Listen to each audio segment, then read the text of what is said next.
884 000 électeurs bissau-guinéens sont attendus dans les bureaux de vote dimanche 4 juin 2023 pour élire les députés.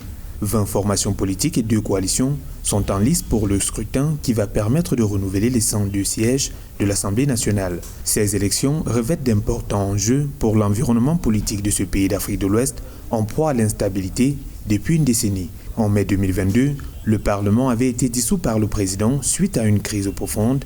Le présent scrutin devrait permettre aux parlementaires de participer à la construction politique de l'État.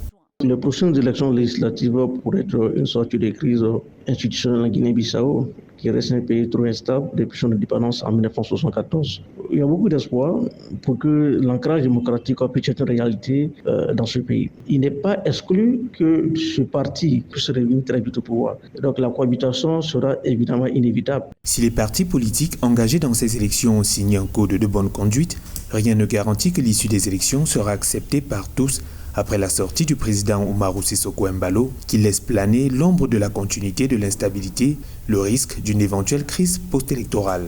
La Guinée-Bissau est régie par un régime semi-parlementaire où le vainqueur de l'élection bénéficie d'une part importante de pouvoir, tant à l'Assemblée que dans le gouvernement. Pour le président Embalo, même en cas de victoire du PAIGC, il ne nommera pas Domingos Pereira, le leader de ce parti, comme Premier ministre, comme le prévoit la Constitution. Ce qui reste à craindre aujourd'hui, c'est le retour d'un narcotrafiquant au sein de l'exécutif bissau-guinéen. Ils ont pu infiltrer tous les milieux, aussi bien l'armée, dans le monde des affaires et même aussi de l'élite politique. Donc ces élections seront vraiment déterminantes pour le retour à la stabilité dans cet État, qui constitue malheureusement aujourd'hui un État qui connaît des contre-performances démocratiques comparativement à certains pays de la sous-région. Donc l'espoir aujourd'hui de la sous-région, notamment au sein de la commission paix de la CEDEAO, c'est de voir que la démocratie une réalité en Guinée-Bissau.